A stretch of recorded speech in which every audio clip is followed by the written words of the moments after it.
Hi, I'm Jonathan, the founder and CEO of Potency.world, and I'm here today with an extended conversation with a great connection of mine and her cousin, looking at dating apps, marriage apps, and everything around it. You've not met her before, so let me introduce you to Rimi. Rimi, say hi to the people. So hi, I'm Rimi Fukun. I'm from Assam, Guwahati, India, and it's great to be in this podcast with Jonathan today. So I hope we'll be having a very meaningful discussion going ahead. Thank you, Jonathan, for this opportunity. Thank you, because I know that this is something which is quite painful for you. So what I'm going to do, let's kick off where we left with Anasuya, because we only got to the end of one story really, and it was talking about the dating app aisle. So Anasuya, do you remember hi. when you finished? Okay. Hi, Jonathan. Yeah. Good morning. I think this, yeah. It is, yeah. Thank you for having me again. And along with my cousin, yeah, I think we'll have a great discussion and we'll have something will come up, and definitely we are going to help people. I mean, the woman who is going to listen to us, all these apps, whatever we are going to discuss on the dating apps and the matrimonial apps, which is creating some kind of things that is in the society, and definitely we are looking forward to help women to bring some persons. So my question, Anasuya, is this: we got just to the end of one story, and we're about to go into your second experience with another man from Mumbai. Can you tell me a bit about that? Okay. That Mumbai person, the one which we discussed in the last episode, it was just like I was trying to build a real relationship, I mean a serious relationship. The way he approached me when he met me the first time, but the things getting bitter, or you can say it's worse. The one I got involved more into serious discussions in the communication. So that's how the ghosting and the gaslighting things, like already I told you in the last episode, how he did during the conversations. He started ghosting me in between. Before, the way he communicated with me before, he started slowing down his communication, and then I was like I started feeling that time that I was the one only chasing him to and fro to communicate and to build a relationship. But because I understood that he was not at all serious that time, and that's how he started behaving after 6 months. I told you that in 3 months of time, all the communications was very good, and everything, we met each other and we were communicating good, and he was greeting me in every morning, like the way how a normal relationship starts growing. So but the span of 6 months time, he started behaving indifferently, and the things were changing. So that's how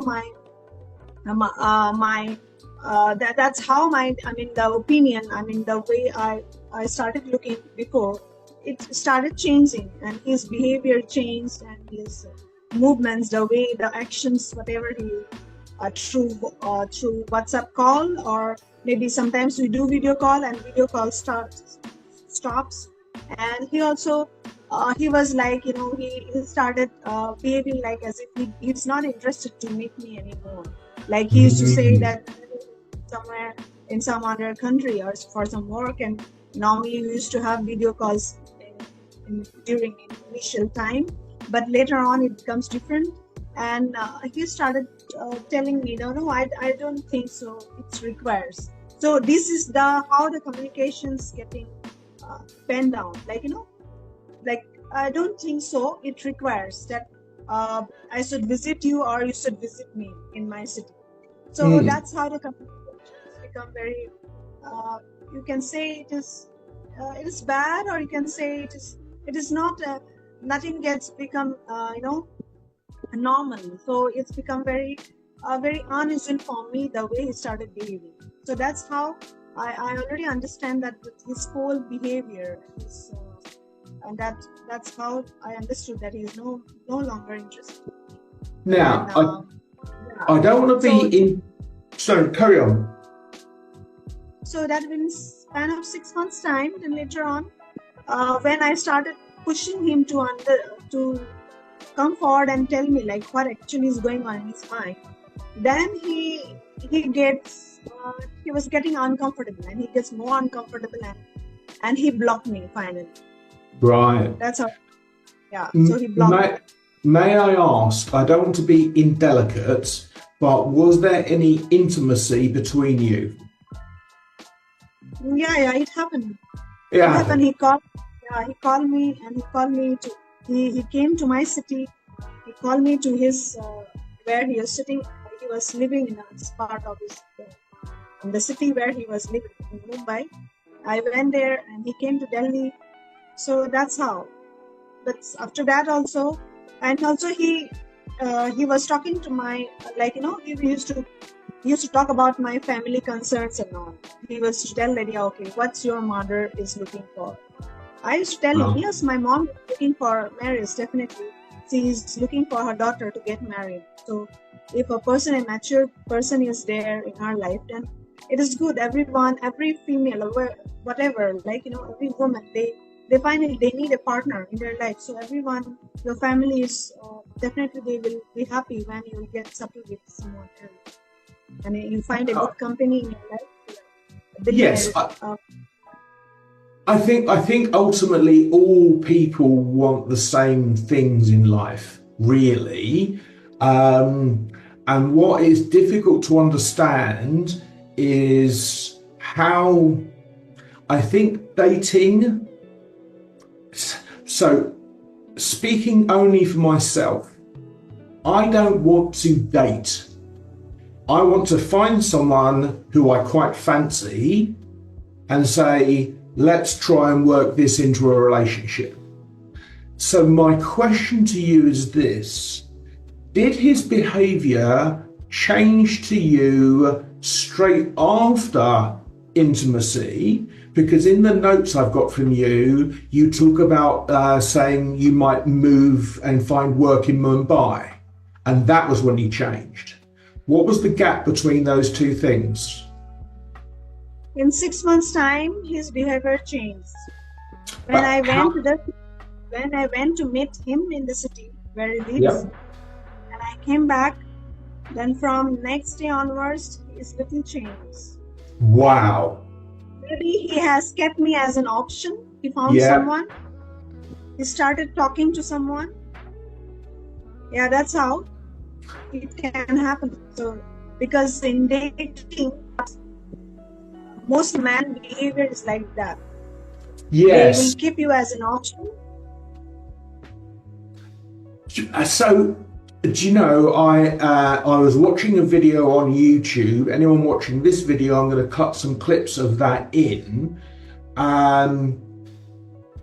because the perception seems to be more or less a mirror. So there is a male loneliness epidemic, apparently. Have you heard of incels? One of women's major complaints today is that men of today don't act like men back in the day. They don't take their time out to court women anymore. They're not intentional about seeking out to be in a relationship with women. They're shying away from commitment. They don't really care to protect women. They don't care to provide for women. They don't care to tolerate women at all unless it's just sexual. And nobody can seem to figure it out. Well, I got the answer.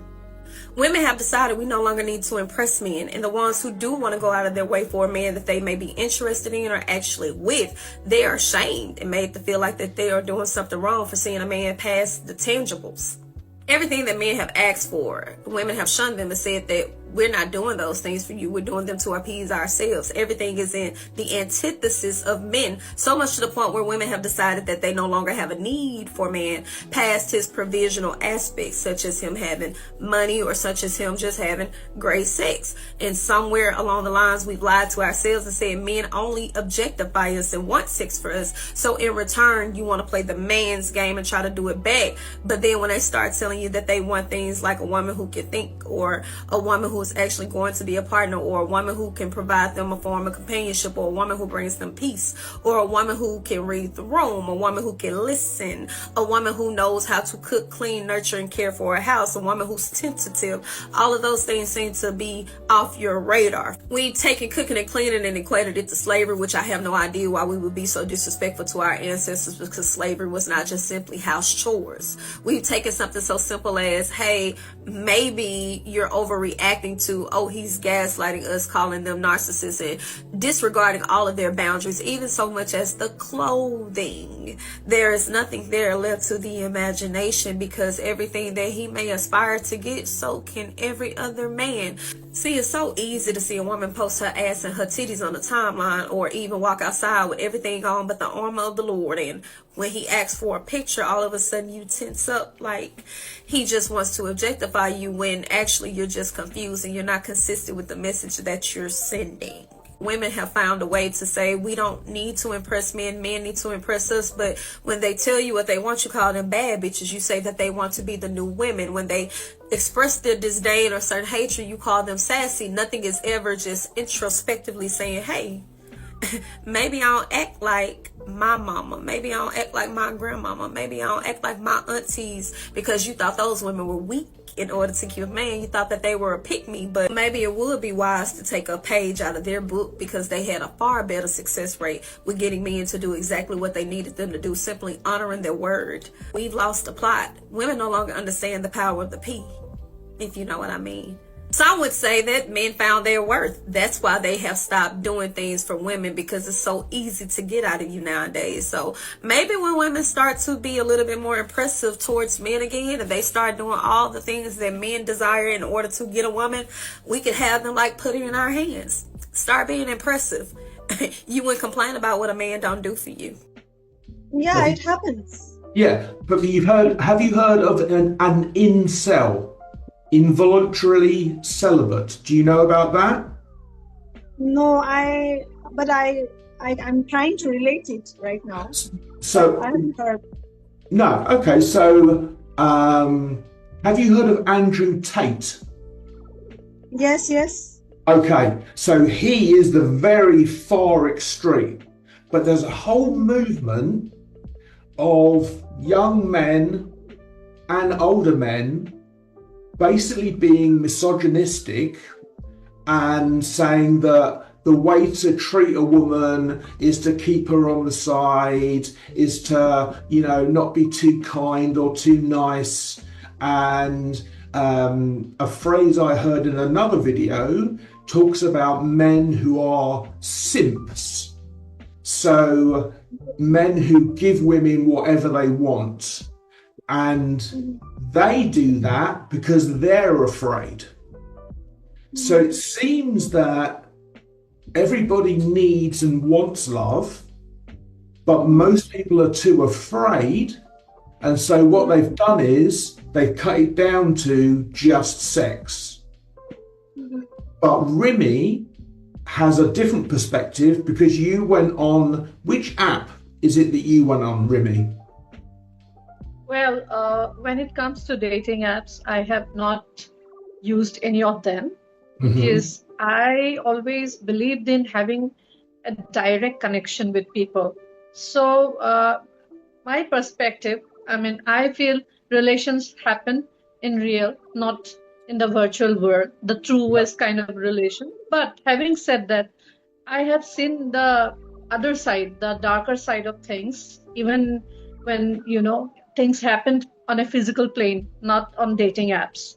Okay. So I have been a witness to that, and being a woman, I perhaps also went through some bad experiences of, having to come to a forum like this and to speak up. So yeah, I'll be just putting forward the perspective that I believe most of the women of my age or women in my country will agree to. So basically what happens is social media is widely used across the globe, and my country is no exception. My state, my place is no exception. So, it's very difficult to meet people in person these days because most of the time we are busy with our work.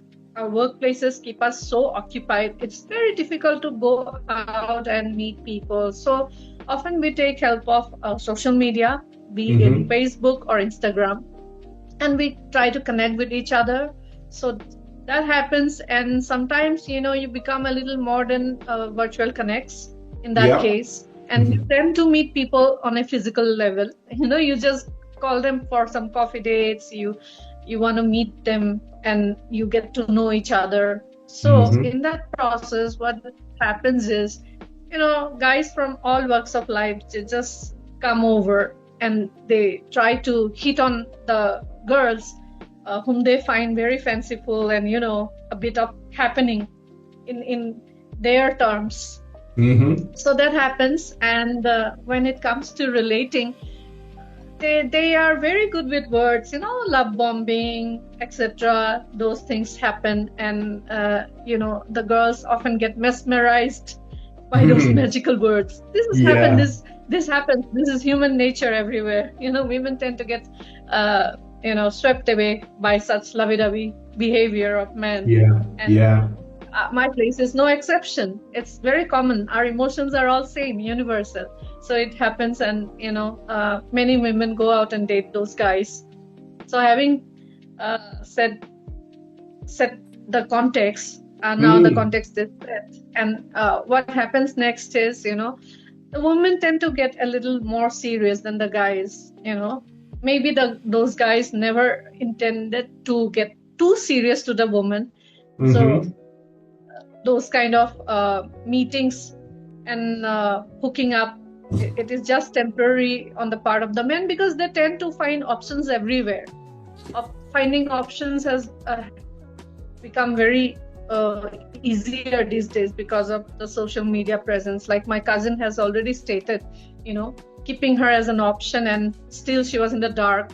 She was not aware what was going on his mind, because he tend to be such a nice gentleman. So this happens in case of most women, and they come forward, and there is this trap, emotional trap, but lonesome women who are looking for a partner in life often tend to fall for.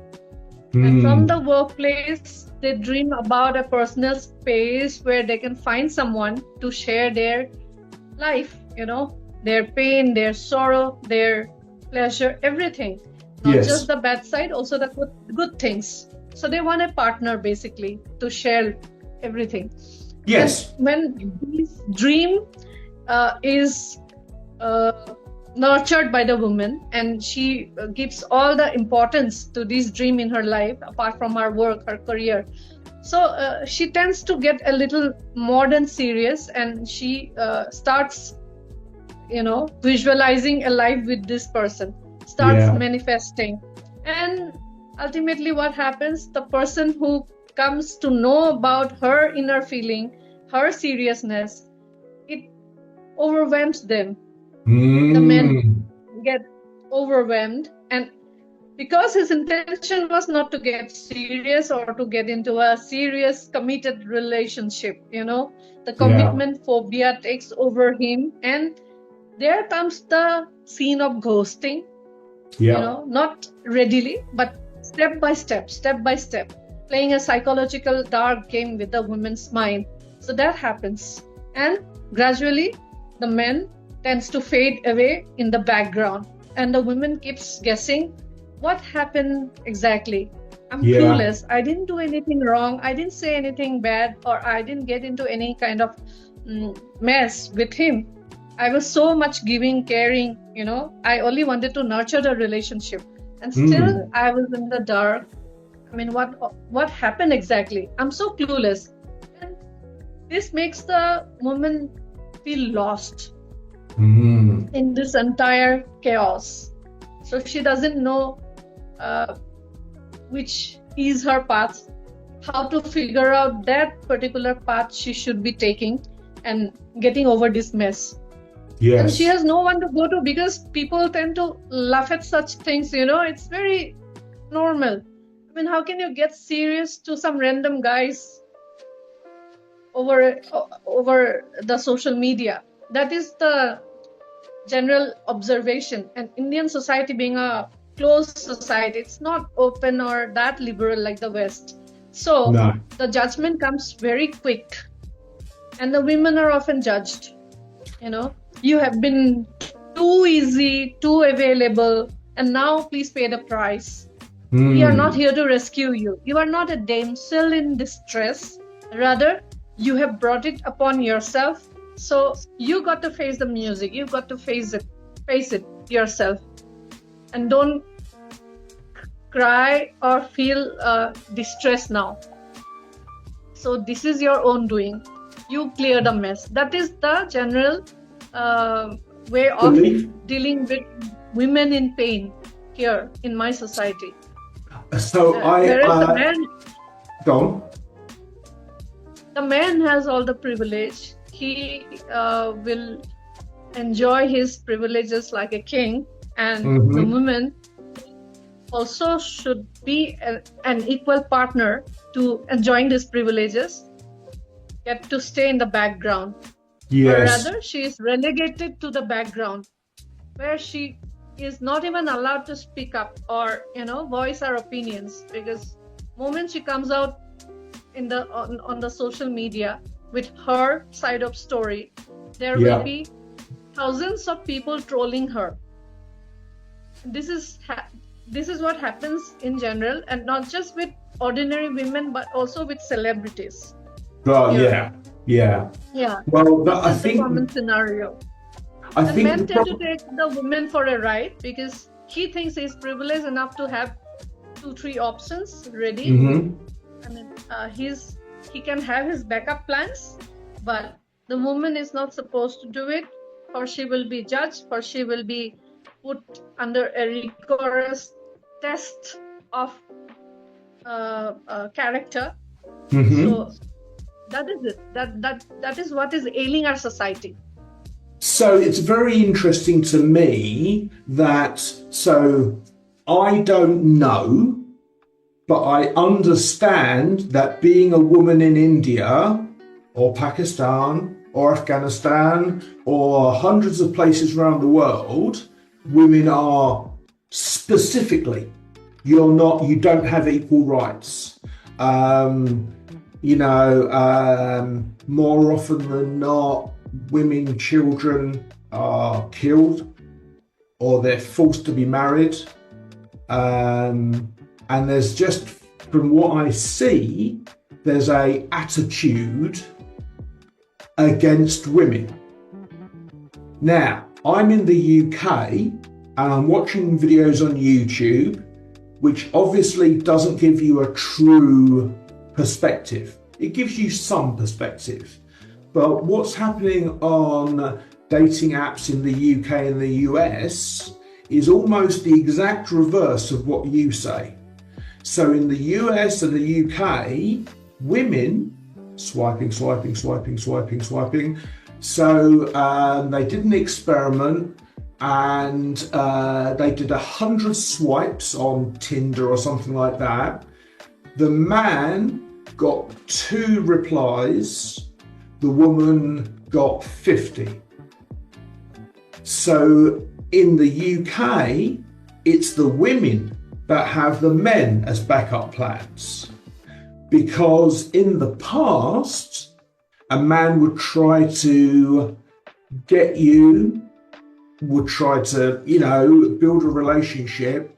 I think that, I don't know, but I think that both men and women enjoy and want intimacy and sexual relations.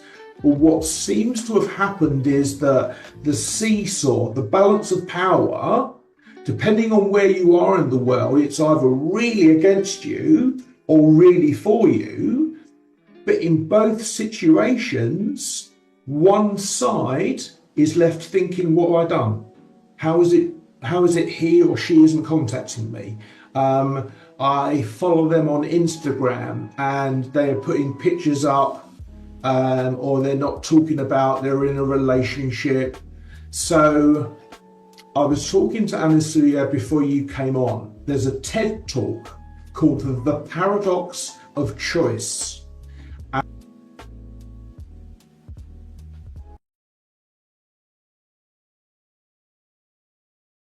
So everywhere we look, big things and small things, material things and lifestyle things, life is a matter of choice. And the world we used to live in looked like this. That is to say, there were some choices, but not everything was a matter of choice. And the world we now live in looks like this.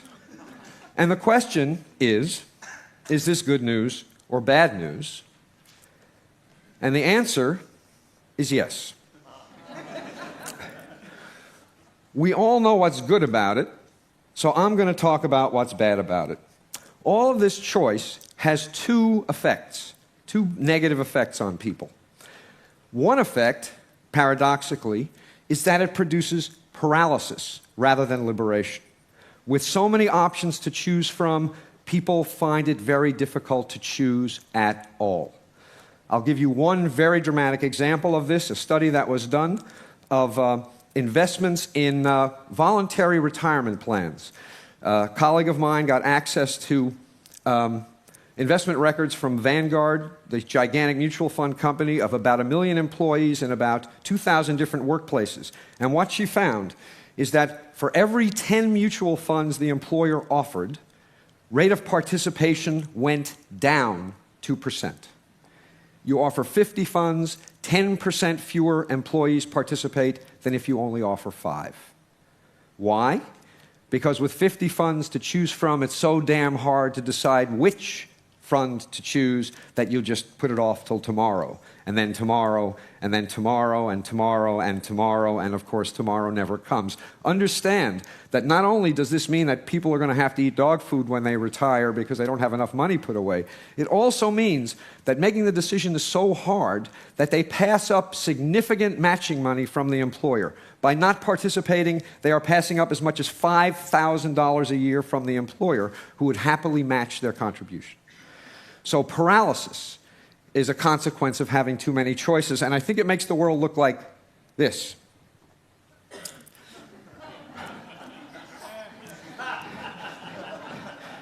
You really want to get the decision right if it's for all eternity, right? You don't want to pick the wrong mutual fund or even the wrong salad dressing. So that's one effect. The second effect is that even if we manage to overcome the paralysis and make a choice, we end up less satisfied with the result of the choice than we would be if we had fewer options to choose from. And there are several reasons for this. One of them is that with a lot of different salad dressings to choose from, if you buy one and it's not perfect, and you know what salad dressing is, it's easy to imagine that you could have made a different choice that would have been better.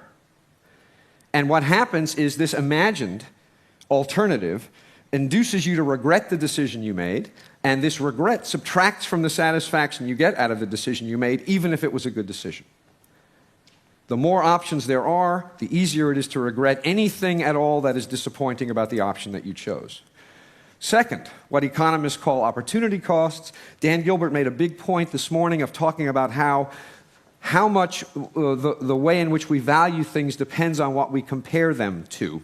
Well, when there are lots of alternatives to consider, it is easy to imagine the attractive features of alternatives that you reject that make you less satisfied with the alternative that you've chosen. Here's an example. For those of you who aren't New Yorkers, I apologize. But here's what you're supposed to be thinking. Here's this couple on the Hamptons.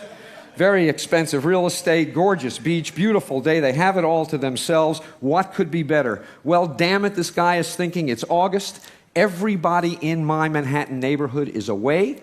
I could be parking right in front of my building.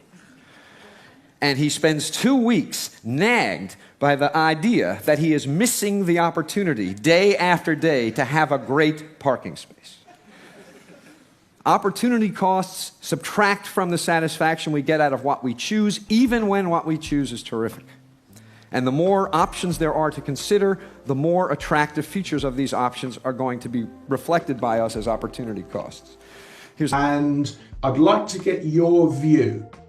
We live in a world now, like you say, with social media, where all day, every day, you're on your phone, and so you see these idealized images of relationships and happiness and that sort of thing. What is your view? How many people out of 10 of your friends are married at the moment? Rimi?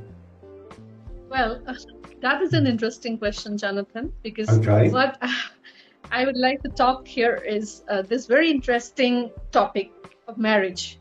Yes, Okay. marriage in my society.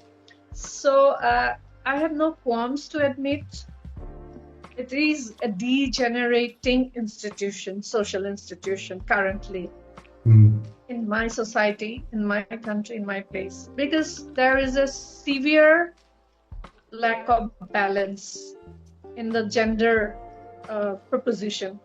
Right. So I have been working in the development sector. I have worked with women. I have worked with children. I have worked with communities. So I go to the grassroots, and I have seen the socio-political changes affecting human lives across all types of communities in the society. Not just the elites, but also the middle class and the lower middle class, and also the people living below the poverty line in India. So the impact is quite widespread. So people in the middle class are busy imitating a life that they want to live always, but it is not easy to come by because they're aspirational, but the country as a whole is not very supportive of the middle class dream. I have no qualms in admitting this because there has been a lot of sea change in the political and social, mores in the country. So not everything is same and hunky-dory like it used to be in the 80s and 90s, I must say. The last 2 decades I just mentioned were the golden period of evolution in Indian society as well, just like in the West. We saw the best of relationships happening. We saw the best in creativity in every field. There was innovation. There was some kind of a revolution happening, and people were so progressive at that time. But now, gradually, because of some different political ideology, which is being imposed on everyone, people are more fixed in their way of thinking or taking life, and have become more judgmental. Probably this is one major reason why there is a lot of judgment in the society now, because of this close-mindedness. Right. Not keeping a broad perspective on things, quote unquote, and this is affecting everyone in the society, including me. And to come back to marriages, most of the marriages are just on papers, to be very honest. Right. Yes. Yeah. I mean, you will be seeing very happy pictures everywhere on social media, but in reality, you can say there is a severe lack of love in these marriages. Most of these marriages are loveless. Yeah. And they are together all because the judgment comes in. The society, brackets them, compartmentalizes them, and put them in categories where they don't want to be. And perhaps this is the reason why people don't like to go for a divorce. And of course, the law everywhere, the law favors the women, but the stigma again is something the women have to bear. I mean, it is the women who always bear the brunt of such, what you call, I don't know quite what the it falling is. out, part, falling out in relationship, falling out in the understanding between what goes on, the man and the woman, and that part is never discussed or remedied by the society. I want to say this for my fellow daughters of Christ. Listen here. If you have prayed a prayer for your husband to find you, do not be surprised when men do not speak to you. Do not be surprised when they don't compliment you. Don't be surprised when they don't talk to you. Because if your heart is set for the man that God has for you, there's a very high chance that his heart is set for yours. So therefore, y'all are praying prayers for each other. And so y'all don't have time for all the extra mess. You don't have time for the men that's trying to spit game. You don't have time for the men that's only wanting you for one thing. God has set you aside. You don't have time for all the extra. So don't be sad when you don't get compliments. Don't be sad when they don't say nothing to you. Your time don't have to be wasted, baby. God is preparing you for your husband. And he does not need you entertaining nobody else that is not purpose-filled and assigned to you. There's a video I was watching, and I can't remember the exact facts, but it's more or less. So more or less 6 out of 10 young people between 18 and 30 have never had sex. 75 to 80% of marriages are sexless. Now, sex is not the actual, the mechanics of sex. It's intimacy. It's holding hands. It's having someone hold your face and listen to you. It's someone putting their hand on your knee as you're watching TV. It's, well, this is my opinion, it's someone who you're doing the washing, they see that, and they come over and they dry. It's all about a team. But I believe that because until my mother died, my mum and dad were a team.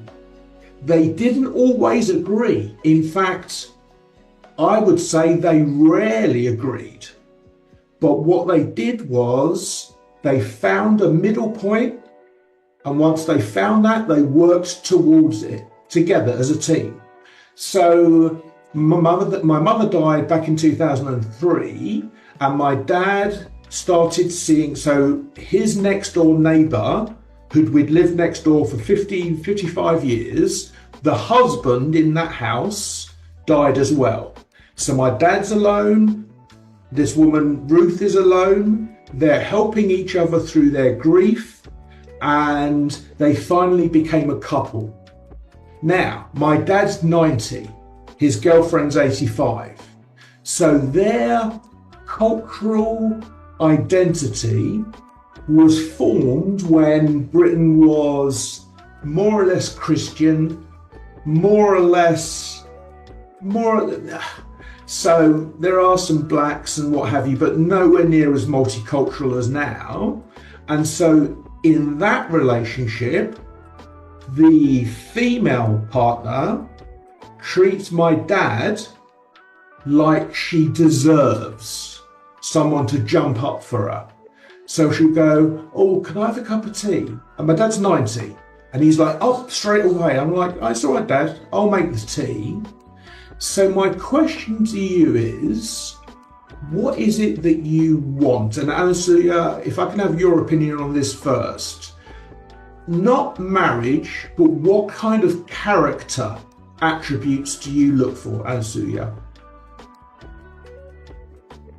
So you're saying that if it is not marriage, also if you develop some relationship in between a woman and man, you're talking about that, right? Yeah. See, if you marriage is like marriage is like, you're binding two families together. That is why the marriage institution is two families. But if you talk about a matured man and a woman, okay, and if they are already married or they got divorced or they were in a stage of something in the Middle East, so it is not necessary that marriage has to be there, but if you are really comfortable that you are looking for marriage, which you are bringing the person to your family, and you are showing him that we are going to bind, we are going. That is why you are tying the knot. That's why tying the knot in front of the society. That's how the marriage. But if you are really looking for some kind of relationship, that finding a good company, and you can leave the company in the sense that you can both of you comfort each other, and you are very you understand each other very nicely, and you share your life together. It is not everything about sex, right? It is about intimacy, like intimacy of everything, like looking after, care for each other. You help each other when you need each other, and at the same time, suppose if it is like it should not be abusive. Sometimes what happens nowadays in this generation, if you talk about like Gen Zs or whatever the general, but this younger generation, they are like they are looking for they are not looking for marriage. They are looking for like a relationship where you can find each other comfortable. You can see each other whether we both are well fitted or not to live together for the future. That's how the Gen Zs think. So they started living together. So live-in relationship thing. I believe that live-in relationship is also not a bad thing.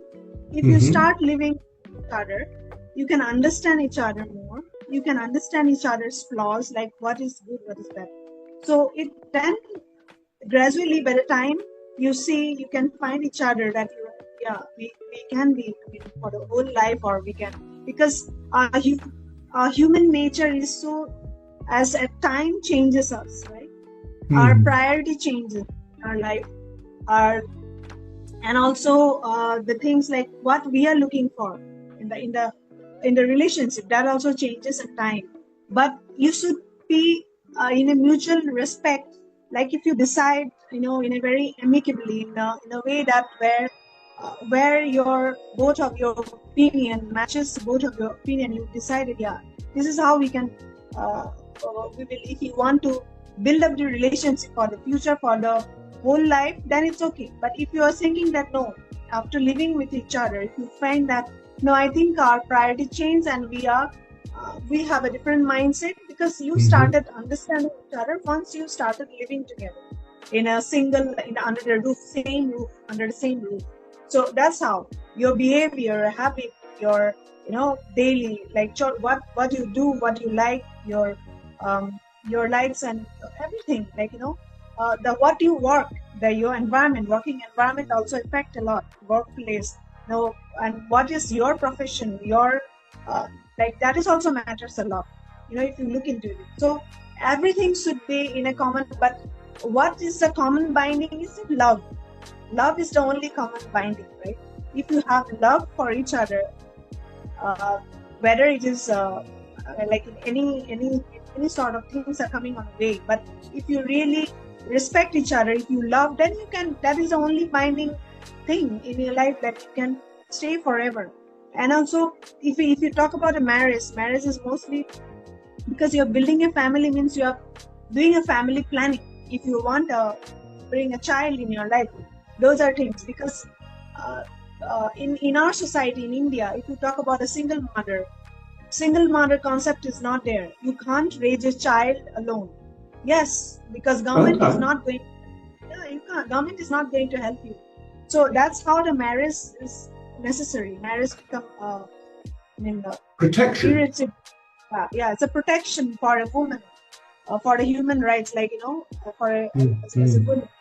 So, but in I think other countries like the western part of West, so that's different. You have the government will cover up the whole thing. You have the facility of raising the child, and you can grown up the child can live alone. But in India there's nothing. Still, it's not yet started, or it's not yet that thing is not yet there. So it is very insecure in that person. So that's how marriage is for me. I know, but now the generation is changing. They is thinking that unless you are not comfortable with each other at our own, at our own space, and marriage is not necessary. Marriage is necessary when you really got matured and you know that this is how we want, both of us we want in our life.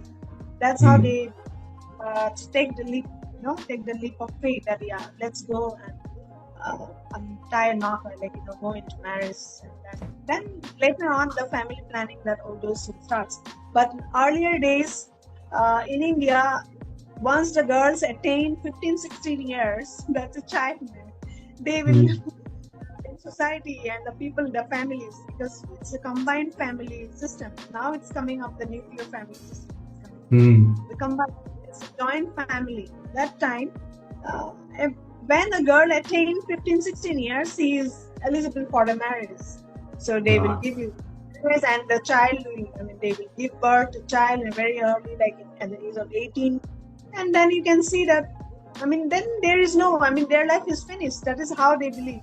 Once you got married and you don't have anything, you have to just raise your child, your kid. That's what a woman does. With kitchen and all this homely household chores. Like husband will be like the external part of the family. He's the head of the family. Like he's going to finance you, like he's to provide. But now the scenario has changed because of the modern living of how the things have started evolving.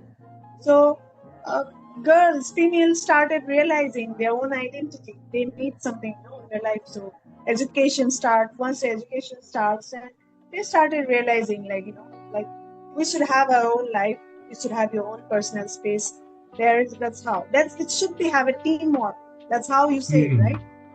Teamwork is not there before, but now the family system, mostly the women, they're raising a voice in our society that we are looking for a teamwork, that you have to help in hand, in a cooking or in cleaning, everything. Like suppose you don't, because here in India still we have the maids. You can hire some maids, in a very lower price. They will come help you in cleaning and vessels, cleaning your house, all this.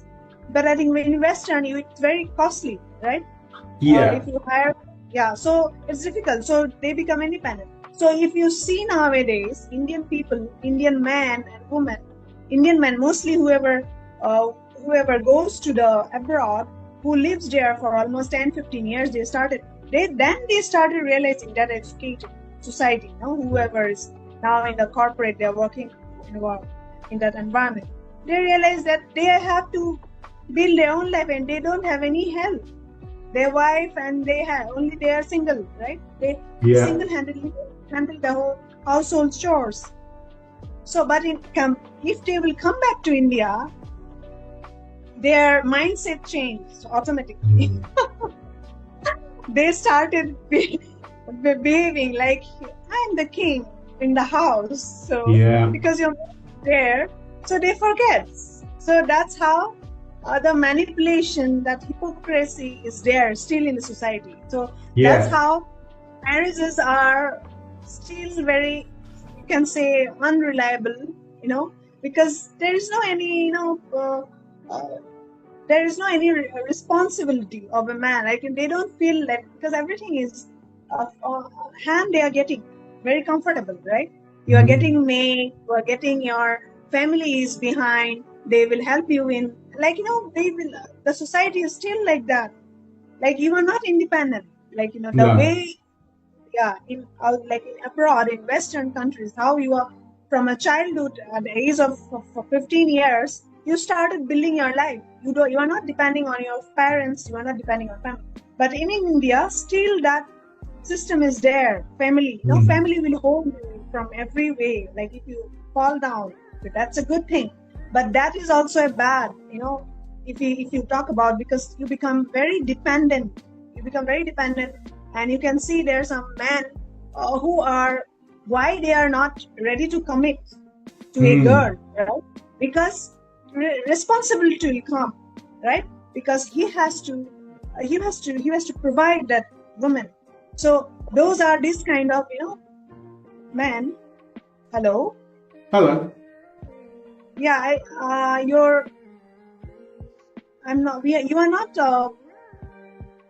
I'm not able to see you. Rimi or me?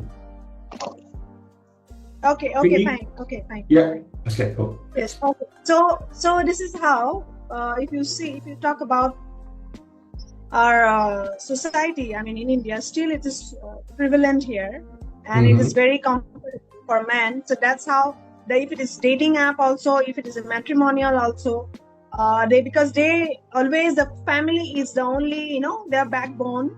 Because of the family, they are not ready to come forward and to give commitment to a girl or to a woman if they are looking for marriage or if they are looking for a relationship. That, I think these are kind of the loopholes. Because of that, the society, how they are bringing up the child, how they are bringing up the mindset. They're developing the mindset. That's why it is more affecting. And that hypocrisy and manipulative, manipulative. The thought process is there. So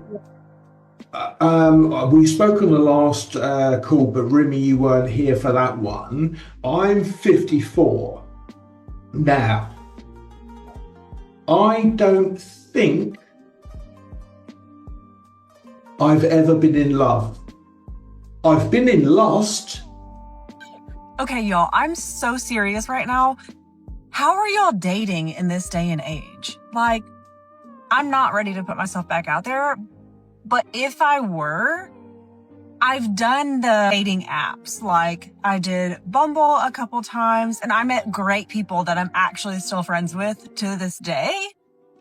But I just feel like the dating apps are more of like a hookup situation for most people. I know that there's like 1 in a million, my sister being one of them, who met her dude. He was the only guy that she swiped on, and they went on a first date. It went great. They just kept going on dates, and now they're married and have a baby. Like, I know that there are success stories from dating apps, but I feel like the majority of people that are on it aren't really serious about finding a life partner.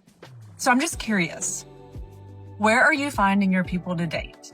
Because I really just know that Facebook Messenger is not it. Please do not message me on there ever, ever. Like, if I didn't share my daily devotionals on Facebook, I would have deleted the app by now, for real.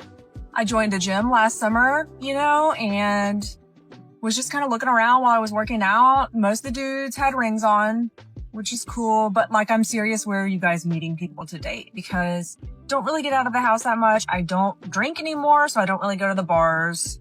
It is Friday night, and I just went to the grocery store. So, anyway. Sometimes Kroger does have some cute guys, but again, most of them are married. So, anyway, where are y'all finding your godly men? Let a sister know. I love y'all. The church is keeping Christian women single, and this is why there are so many Christian single women at the church, literally single for years, not getting married, not getting any type of dates, not getting any type of attention. While they're serving at church, they're doing all the right things on paper. They might be in great physical shape. They might have their healing journey all, through and through. They're doing the inner work. They're doing all that. They are focused. They are focused on Christ. They've been focused on Christ for years. They have been doing the things that people have been telling them to do for years, yet they're still single, have no candidates, have nobody looking in their direction. Let me tell you something. The church does not teach Christian women how to date. The church does not teach Christian women to date at all. What they tell us to do is to sit with our hands in our laps and to wait for a man to come at our door. That is not biblically wise. Faith without works is dead, and that applies to every area of our life. If you have a job and you lose that job, are you just going to sit and pray for God to send you a new job and then just stay at home and not apply for a single job? No. If you lose your job, you're going to pray, Lord, please bless me with another job. Of course, there's the faith. But then after that, you're going to go searching for a job. You're going to be applying for jobs, and you're going to pray that God will bless you with the right job. If all you're doing is sitting at home doing 1,000 prayers for your future spouse, you are fasting, you are praying, you're doing all these other things, but you're not actually putting any practical works into dating, more times than not, you are not going to find your spouse. So my husband told me that he's just really on a search for peace right now. And, you know, he just feels like being away from me and the family is what's helping him to stay at peace. And he just cannot be around me. Now, if this is something that your spouse has said, I need you to understand, number one, that what they are feeling, what they are seeking is a counterfeit peace. And number two, they are not trying to find peace. They are actually running from shame. Because of course you feel at peace when you're running from the very thing that's going to hold you accountable. When you feel shame and guilt, it's very heavy, and you don't want to be around the very thing that makes you feel those things. And this is not to justify what they're doing, because it's not okay. But I need you to understand that if we know God is the God of peace, and we know that it's only through God that we obtain everlasting peace, if we know the Bible says that the wicked does not have any peace, and I'm not saying that your spouse is wicked, if we know those things to be true, how is it that you can come into agreement with the idea that your spouse being away from you, being away from the covenant that God has given him, is actually giving them peace? You have to ask yourself, what holds more weight, the word of God or the word of my husband, who has fallen short, who is separate from Christ, who is walking in his flesh and not being led by the Spirit? There's nobody on earth, there is no man or woman on earth that is more powerful than God, whose words hold more power and weight than God. Once you have the understanding that it is God who approves you and not your spouse, you will be able to see straight through what your spouse is saying. You will be able to put down your carnal understanding and your carnal mind and pick up things in the Spirit. You'll be able to see the truth of what's going on, which is seeing things through the perspective of God. So if you are struggling with pulling your identity out of your spouse, where everything they do, everything they say defines who you are, and you allow it to define who you are, DM me the word ready, and I'll send you a link to hop on a one-on-one call with me so I can give you practical ways on how to strengthen your identity in Christ. Why are there no cute guys in the church? Is he cute? Maybe I can convince myself he's cute. Ugh, of course. All the good ones got taken up. I came too late. Is it just that men of God aren't cute? Ladies, these are things that I have found myself thinking. Can you relate?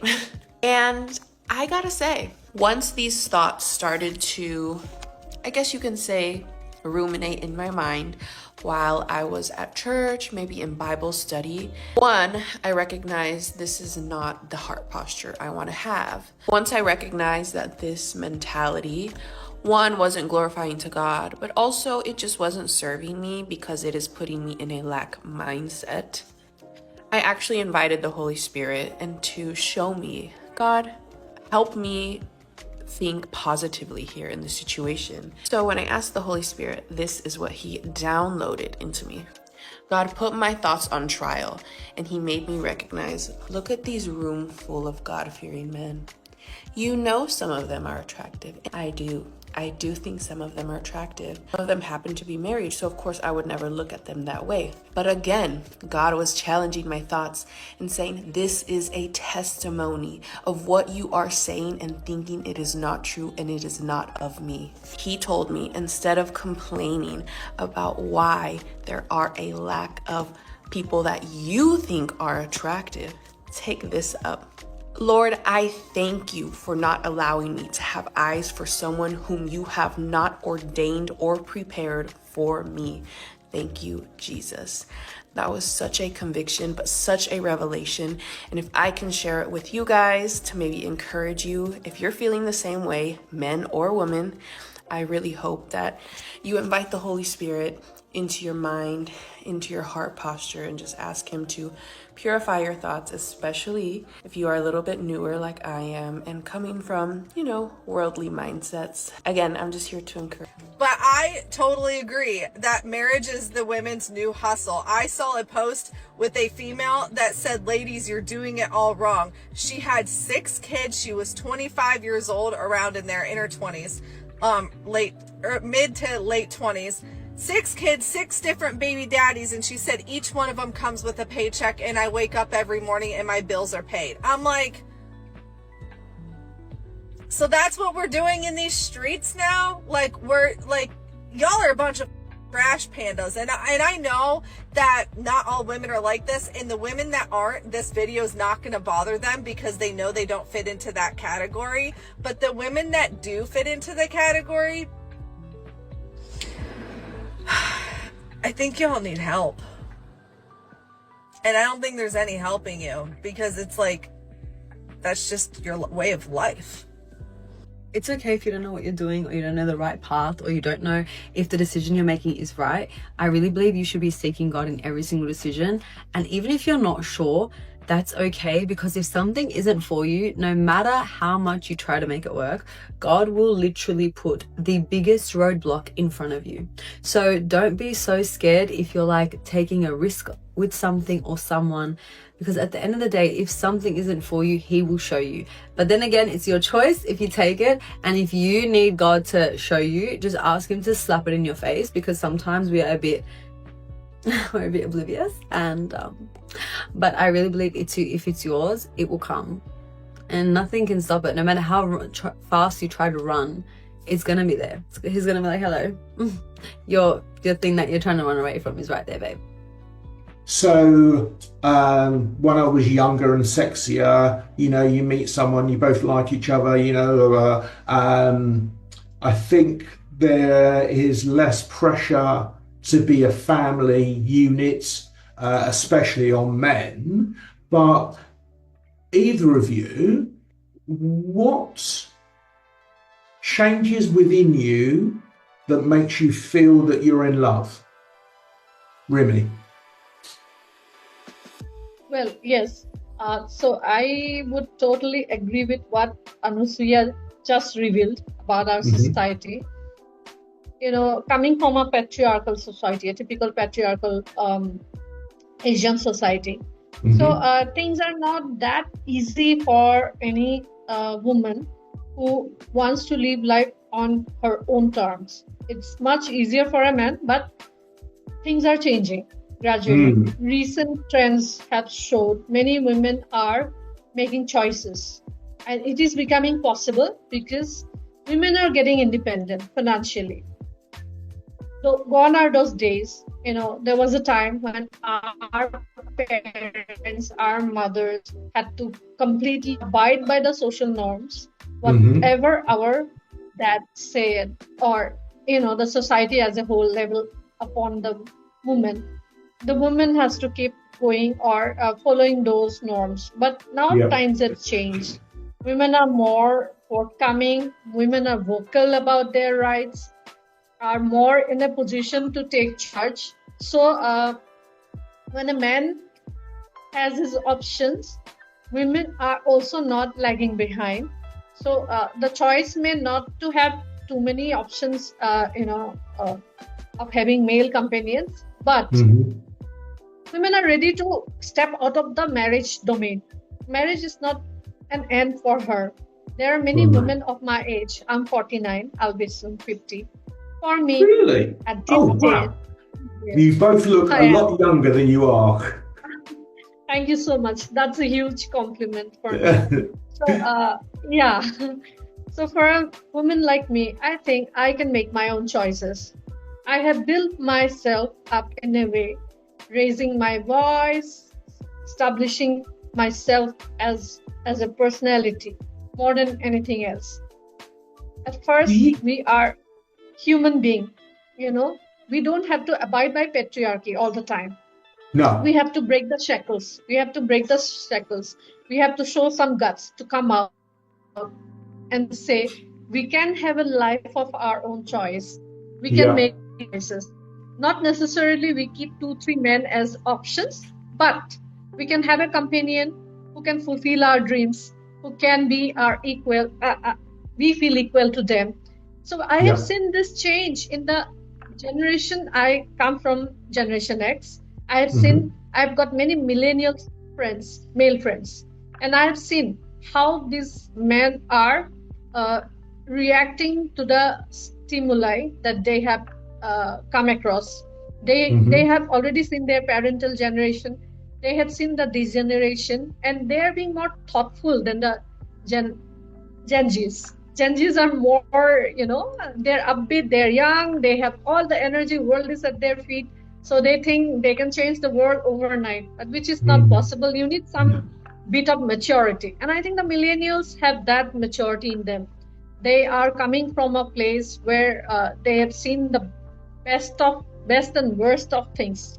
So our generation, they have already witnessed these generations, the decadence, the crumbling of the marriage as a structure, and then now they are more thoughtful, conscious, and they're trying to, build up a kind of society that is more accommodative, more understanding, empathetic. But not all, but yeah, a major,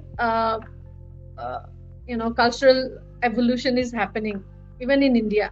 It can be subtle. You may be hearing about a lot of political upheavals. These are headed mostly by the millennials and the Gen Zs, not the Generation X people, not our generation people. Can you just move your camera so I can see your eyes? I can't see your eyes. Yeah. Perfect, lovely. Okay, yeah, brilliant. Right. So, here's the thing. I don't agree with this perspective, but there are women content producers on YouTube who speak about how modern feminism has done this and done that. And both you and Anasuya are both industrious, hard-working individuals. Do you think that men are threatened by you? I feel that many a times. I intimidate some men. Yes, I do. Because I am vocal. I have this way of making my points clear. I have a stand in life. So I guess so. Many men are intimidated by the kind of woman I am. The way I spell out things and make it very clear, obvious to men that I can have my way too. So at times, I feel I threaten them. Yes. At the end of the day, in a patriarchal society, not the Western society I'm talking about the Asian society. Yeah. When a woman goes out of the patriarchy boundaries and does things on her own terms, it becomes somewhat intimidating. It becomes somewhat frightening for the men because they do not expect women to come on so heavily on them, or a woman who equally exercises her rights, not giving into feminism, not giving into any isms. Yeah. So got nothing to do with the feministic views, because that again it's somewhat manufactured, I feel. I think so. Yes, it's been manufactured. It's more or less a ploy on part of some women to destroy the social fabric at times. I strongly feel that, because men and women are like the opposing forces, the yin and yang of the society as per the Asian perspective. So women are the nurturers, men are the providers, and nothing changed this. But having said that, at times you need to reverse your roles and you need to look at each other very empathetically. You cannot necessarily undermine a man who is sympathetic, who is full of compassion, kindness, gentle. You cannot label him as weak or effeminate. And similarly, you cannot brand a woman who tends to show her muscular abilities. At times we need to. At times we have to wear the pants in the house. And that's perfectly all right. Nothing to do with feminism. No. I'll be very vocal and strong about my views here. That's, again, a harmonious balance. It's a harmonious way of coexisting with one another. I have written many pieces on the man-women dynamics in our society. Not many will think, but but that does stop my, So from talking about things which I hold very dear to my heart.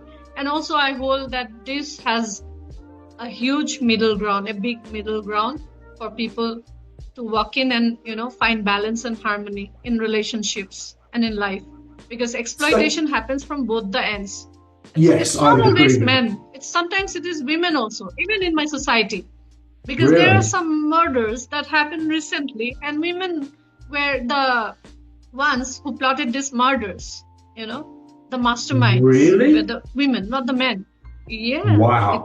it's been doing the rounds in the news and on social media as a whole. So I don't know if this is is again a fallout of the imbalance. The imbalance Indeed. that is. So I think I heard this story correctly. I think that India very recently chose not to have rape in marriage as a criminal offence. Basically saying that husbands are allowed to have sex with their wives even if their wives don't want to. Is that true, first of all? It is. It is true. It is true. Many times it is true. So that really Marital rapes are never registered as cases.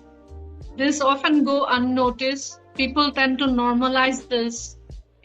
This is marriage, so you have to put up with all the demands your husband puts on you. This is not even a demand. This is your duty. It's your role as a woman to satisfy your man.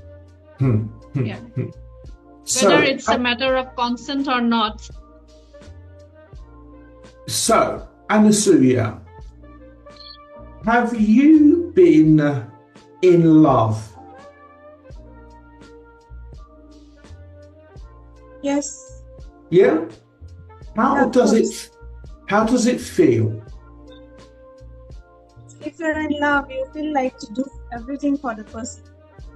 It's not like, some kind of selfishness. It's kind of like possessiveness or something.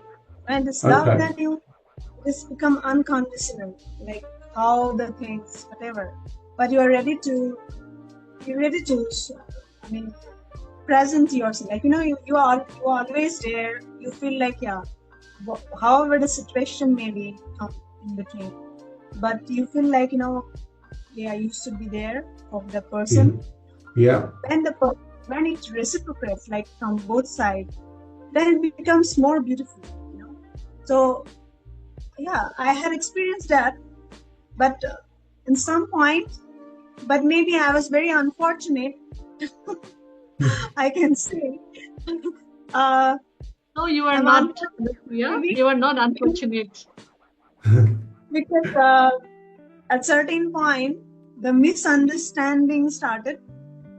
And when the misunderstanding started, and maybe the communication was the most lowest level of communications made. Because of that, maybe the gap started. Because of the communication. Yeah.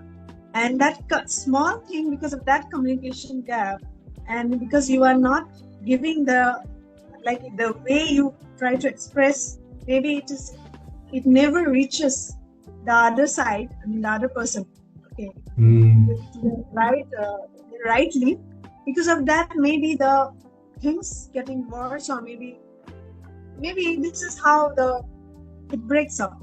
So it is that's how in my life I felt like this is maybe some of the things that happen. Maybe God has decided something, because I told you that I'm very quite spiritual, and I'm still waiting for the person who will come into my life, will bring for me that which I'm looking for, like a very humble and a compassionate person.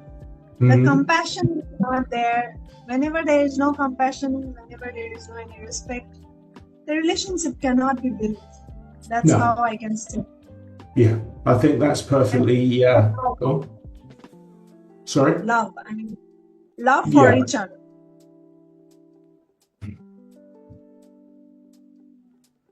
because love isn't easy. Relationships aren't easy. What do you think? So, I'm 5 years older than both of you, but when I was a child, you used to be able to repair things like a radio or service your car or whatever it was.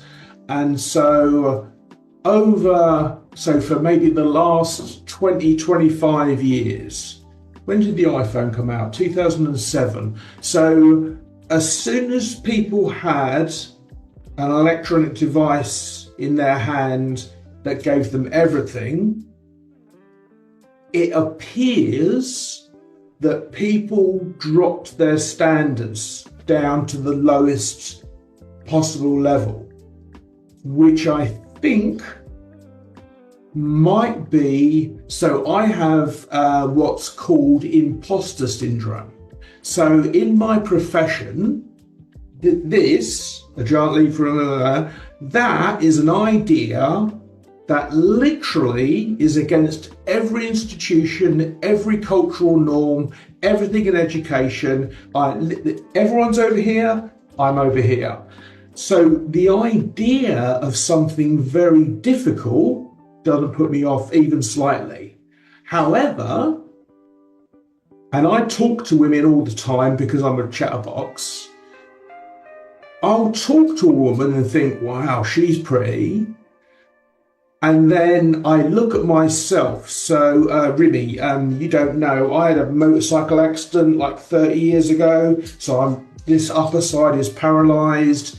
I had a bunch of strokes. So my right leg is mostly paralyzed. I'm obviously going bald. I look at myself and I look at other men of my age and I go, why would you pick me?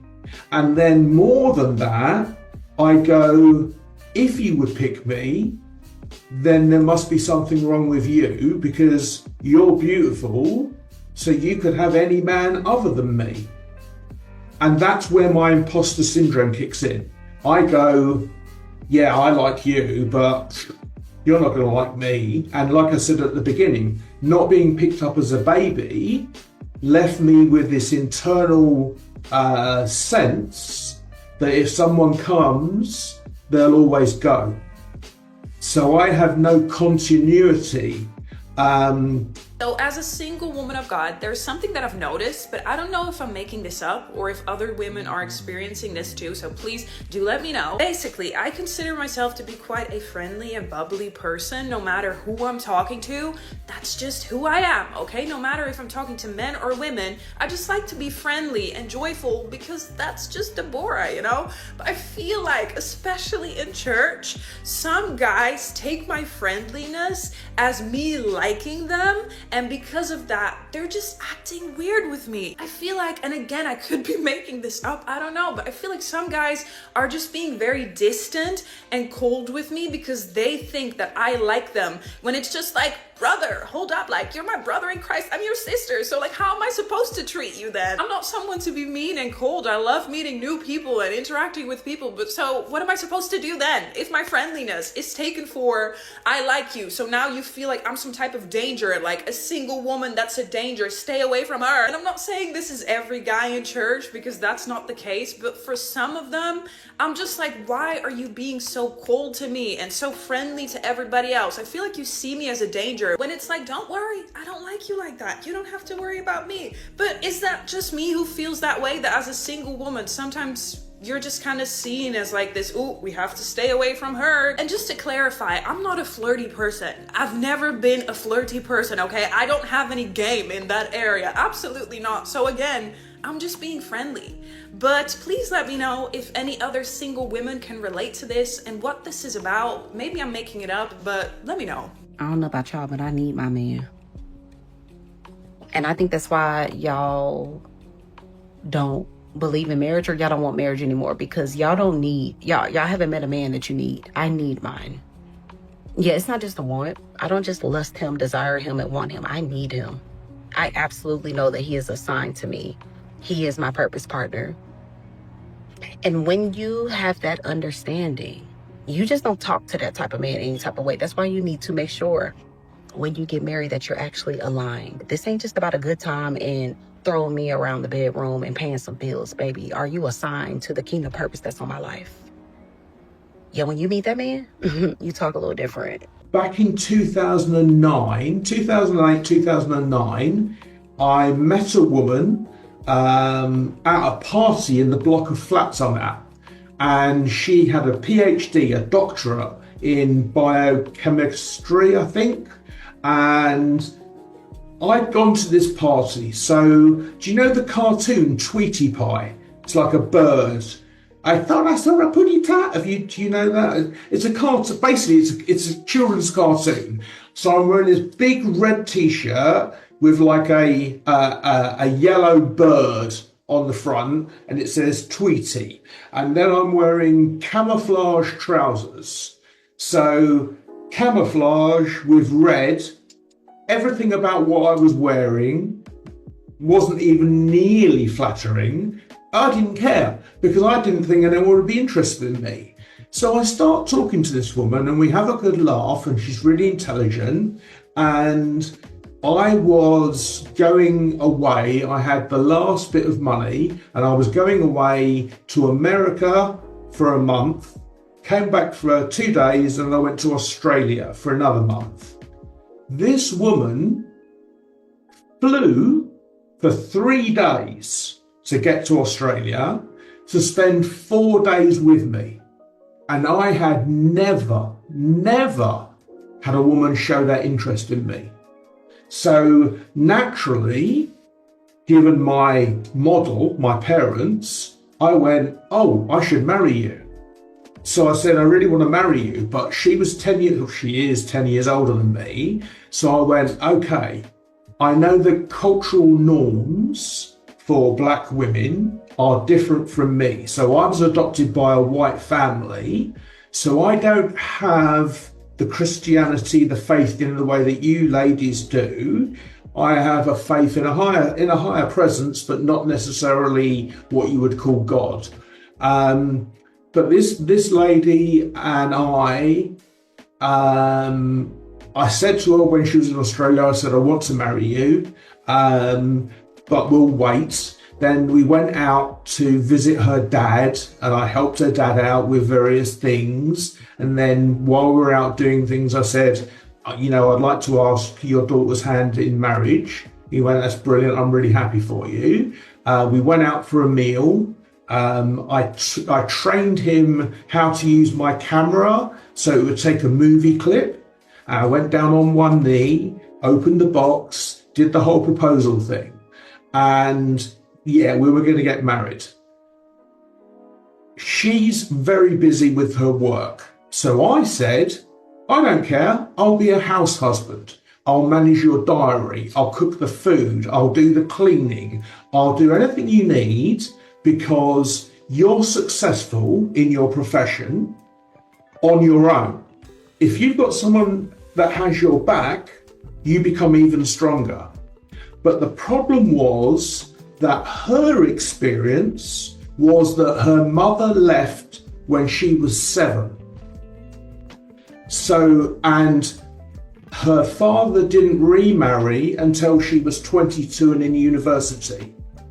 So all of that period of life, which is so crucial for women, periods, bras, all the things, and things I can't even imagine, she didn't have a female role model. So I started trying to make things happen.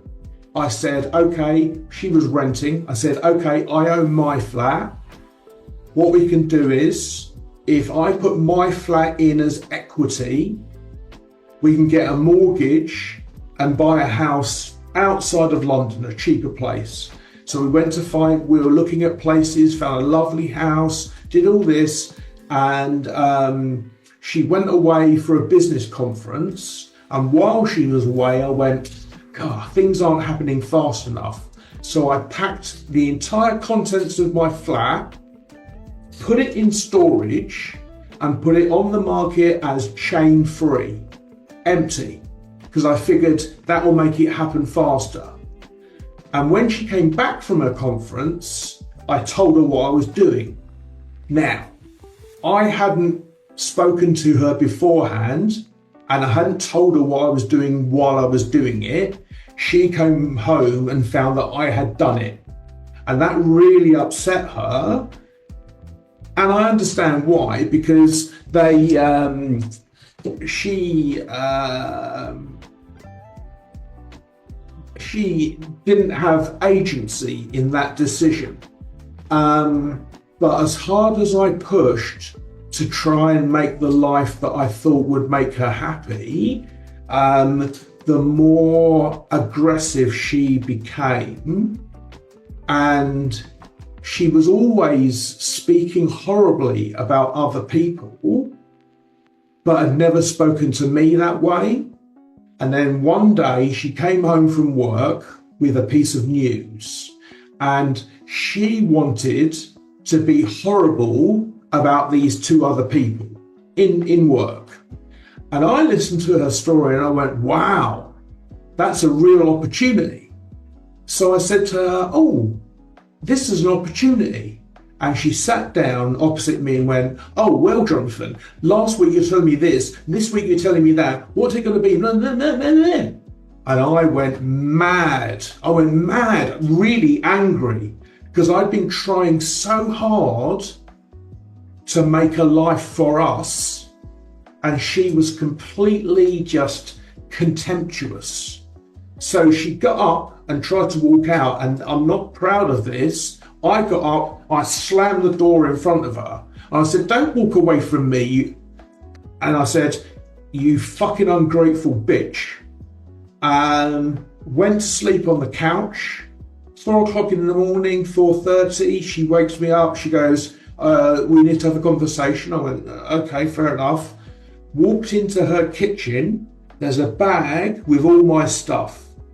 I bought her an electric toothbrush. That was in the bin. The ring I gave her was in this bag. And I see the stuff on the side, and she sat down, crossed her arms and said, well, Jonathan, what have you got to say? And I looked at the stuff and I went, nothing. And that was it. Gone. So I was not emotionally moved by that experience. I went, this is not going to work. Let's call it quits. By 10 o'clock that morning, I'd already cancelled efforts I'd made to book a hotel for our wedding, cancelled the flights. I lost probably £3,000 in flights and stuff like that. Hey, listen, wasn't her choice. That's the point. It wasn't her choice to rush into marriage. It wasn't her choice for any of the things I did. And when I wrote my book, I bullet pointed all the things that I had, in inverted commas, forced her to do. So she hadn't been to a doctor for 10 years. So, you know, having a smear test. She didn't eat breakfast. She didn't have, like, for example, so when you're going through your period, you lose a lot of blood, obviously. That means you lose a lot of iron, so you can feel lethargic because you're not getting enough oxygen. So I would give her a vitamin D supplement the week before she came on, and say that so I was trying everything I could do to be a team player, and it didn't work. So, what is your view on that, Rimi?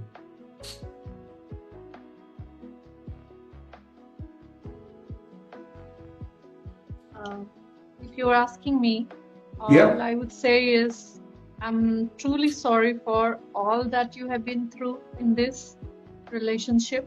And I mean, we also have to hear the other side of the perspective. And coming from a male point of view, I know there are many men who have equally suffered like women, and are still not able to speak up because probably they don't find the right people to share this stuff with, or probably the platform is missing. And thankfully, you have one platform. You can talk these things without any inhibition, and you have companions today, two like-minded women who are ready to share and hear everything that has transpired between us. So I'm very empathetic, and I'm very sorry that this has happened with you. So it is not always from a woman's perspective that, you know, things are so bad. Even a man has to undergo a lot of misery and bad times in a relationship. Lack of understanding, lack of empathy, you know, the basic humanity. Humanity misses out many a times. Forget about empathy, forget about compassion. The basic humanity is not there. You know, there are narcissists. We all tend to come across as empathetic, feeling human beings.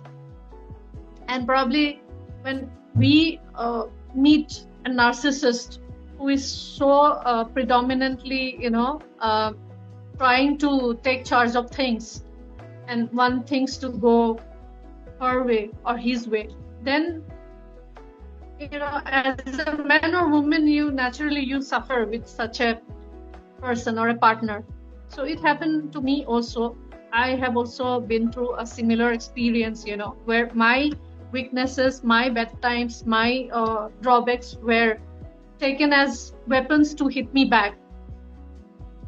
And so I totally understand where you are coming from. You know, I have walked in your shoes and I understand you perfectly. So it's not about men and women at times. It's about the individual, you know, what you carry inside you, what you are capable of giving to the other person, and still the other person does not have the gratitude to acknowledge or to value you. I mean, love is there. It is overhyped at times, but again, the respect, the dignity you give to one another, you know, the acknowledgement, acknowledging the small things, not the big ones. You don't have to gift a woman diamond always. That is not what a woman looks for. Or it's not always that you have to please your man with expensive gifts and doing some out of the world things. I mean, small gestures, you know, taking care of his small needs, that matters. The small things are always that we skip. We tend to overlook the small stuff. We always prioritize the bigger ones, the most important, significant ones, you know, giving each other all the room for, you know,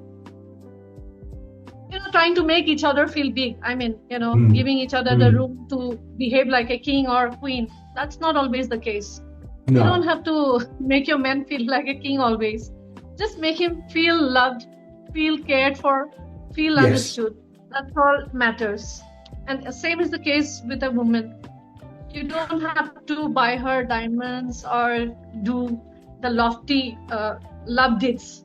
Just be there for her. Be a shoulder for her to lean on. A soft place to land. Yeah. Yes. That is the balance we look for. That is the basic humanity we require in nurturing a fulfilling relationship, you know, a wholesome, nourished relationship. We don't have to always fall back on the standards set by social media or any dating apps or any kind of trendsetters, you know, those celebrities. We don't have to follow them always. Let us be normal. Let us be very meaningful to one another by doing things together, by sharing our lives together. I mean, these basic courtesies are not there nowadays. No. So because of lack of this basic courtesies, this basic manners that we need to show each other and to be there for one another, the whole game of love is taking a U-turn. It is. I was talking to a friend of mine.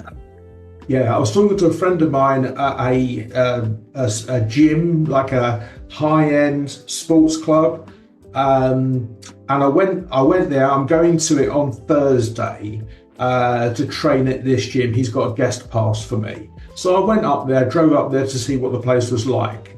Now, in the UK, there's an area called Essex. And in Essex, they are famous for having fake boobs, fake backsides, fake lips, and just all sorts of things. Lost a picture there.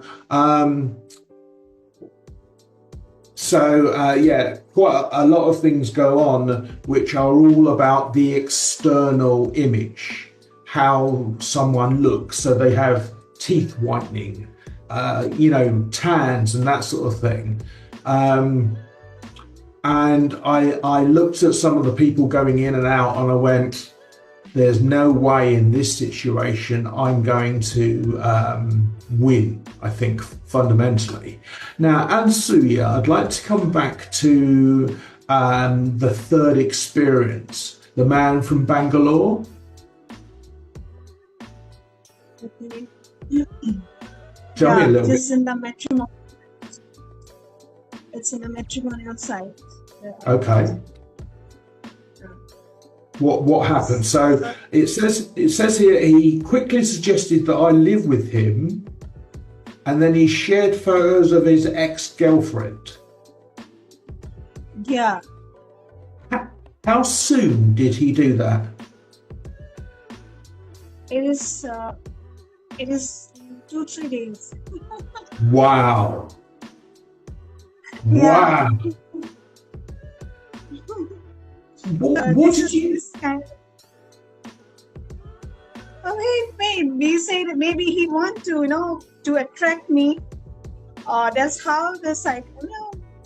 These are kind of narcissists. Yeah. Attitude, like if a person is not getting attracted towards you, and he will share his soul, to make you jealous, to make you come toward, pulling towards you. Yes. It's a very silly thing. So he was thinking that if he does those things, then I will be more pulled towards him. But this is opposite. A woman with 40s, if a girl is teenage, maybe it happens with that girl, 18 years. That's the teenage thing, right? Maybe. So sometimes I see, I'm not generalizing, some men, they're not matured in the age of 40s, the 40s also. Maybe. I can see that experience because he was not married, but he was still looking for some serious relations. He was telling, but why he was not married? That is the question, right? When you are in 40s, that's also a question. Because maybe he could not find a person, or maybe he is swiping a lot because he's looking for too many people of more into some perfectness, more into some kind of, some men, some even not in men, some women, but ratio is very less among women. Women get married and they get settled fast. But some men, they don't do it because they are looking for something, more. If you talk about our society, like they are looking for something, which will be more, more good. more better or more sensible, more for the family. Which the person belongs to. It should be it match, equivocally. It should match the how the family system is, how their culture is, how the thing. So they see a lot of things, but in a girl, if they want to make a girlfriend or something, they don't care. Just they look for the beauty, okay? They look for the beauty. They look for more, more something of temporary. They know that if you just have to attract. So 3-4 months, they will attract you. They're all lovey-dovey, whatever, love bombing, all these things. Yeah. When it comes to the serious, then they started getting changed. So this man, he was in that kind. He was Mhm. looking for some bombing. He was looking for something. He was still not ready for the marriage, which I believe. Right. Because of that, he approached me in that way. And because I told him also, so what do you think? Do you think that I am an 18 years old teenage girl that I will get jealous of Shokina? What did he say to that? So he, instead of acknowledging her, instead of, maybe it is, I told him a little harshly, maybe, that's also.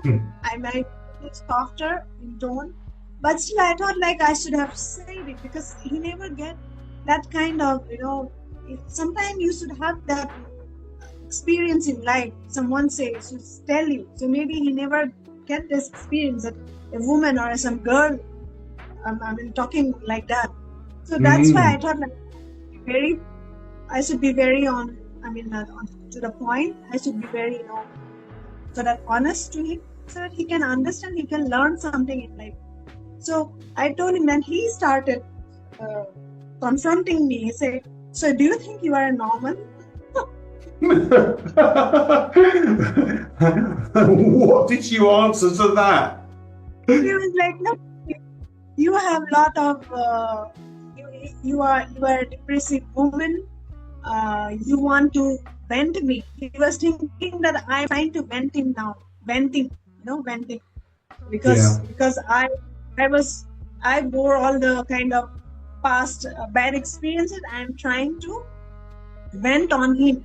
That you were like, so this is how, because that's how the talk ended abruptly. The communication abruptly in, I think maybe 1 week or 10 days. So that's how so these are some kind of funny experiences I had. This is a funny experiences, but still you can understand, like, psychology of a person, like what actually the person is and how, what are the situations or circumstances he is in this country. So you can say mostly the mid-40s people, they are into the most, I can say this is the only sickness now. I think this is the sickness of a human being, that you are alone and you are lost in life.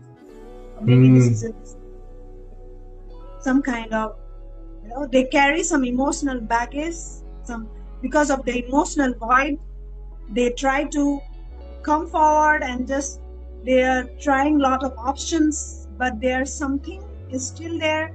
They are not maybe, they are not separated from the woman, or maybe they are just lying to you that they are divorced.